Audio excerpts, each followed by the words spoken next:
est en finale grâce à Samuel. Voici les 4 thèmes, Samuel. La chapelle Sixtine, les stars de la boxe, les champignons, les espoirs au César. Que donnez-vous à Rose? Parce qu'à un moment, il va falloir s'arrêter. La chapelle Sixtine. La chapelle Sixtine, pour vous? Les stars de la boxe. Les stars de la boxe. Prête, Rose? Allons-y. Partons pour la chapelle Sixtine. Quel micro-État européen abrite cette chapelle Sixtine? Cache, le Vatican. C'est noté. On vérifiera tout à l'heure. Selon la tradition, de quelle couleur est la fumée s'échappant de la chapelle Sixtine pour annoncer l'élection d'un nouveau pape? Cache, blanche. C'est noté. Sur la célèbre fresque du plafond de la chapelle Sixtine, peinte par Michel-Ange, quel doigt de la main Dieu et Adam tendent-ils l'un vers l'autre? Cache, l'index.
Marcel Cerdan. Parfait.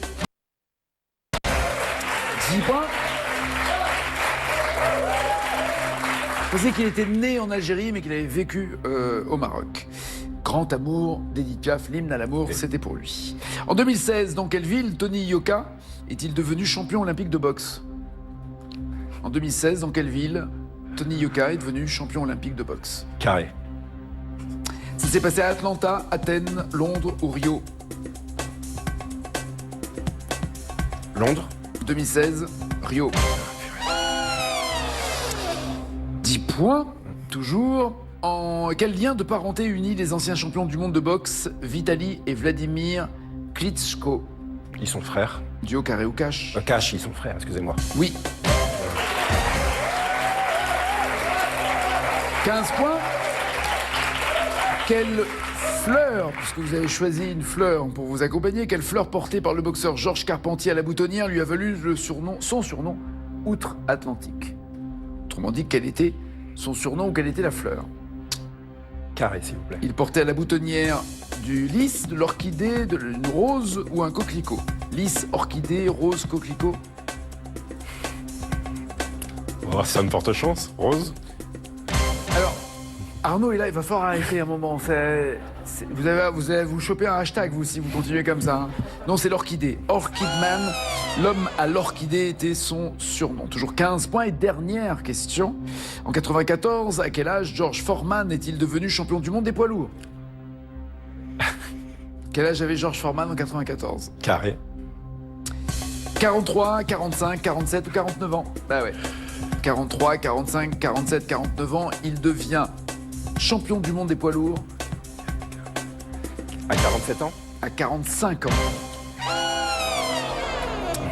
Et Bernard Hopkins, en 2011, a battu ce record, entre guillemets, de vétéran, remportant un titre à 46 ans. Il a 15 points. Pensez-vous en avoir ne serait-ce qu'un de plus, Rose? Non, je ne pense pas. Non? Non. C'est le thème que vous souhaitiez, c'était la boxe, vous? Oui. C'est vrai? Oui. Et vous auriez fait mieux que lui, honnêtement? J'aurais pas fait mieux non plus. C'est honnête de le reconnaître. Le Vatican, c'est là où se trouve la chapelle Sixtine. Oui, bien joué. 5 points.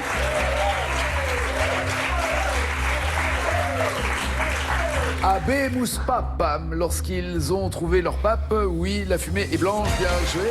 10 à 15.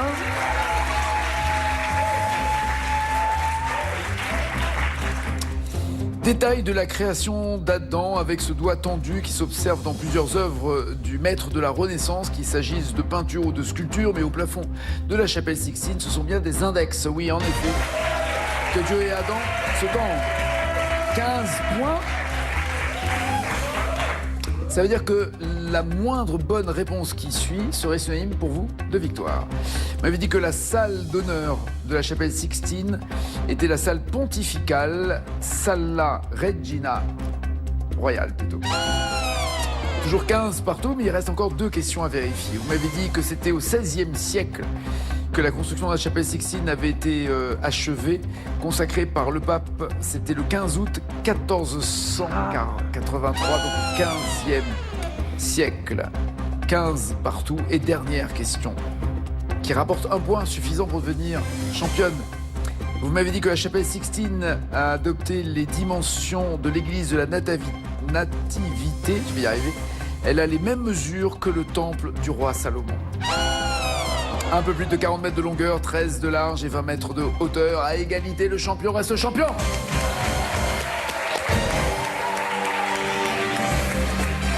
5 200 € pour cette 4e victoire.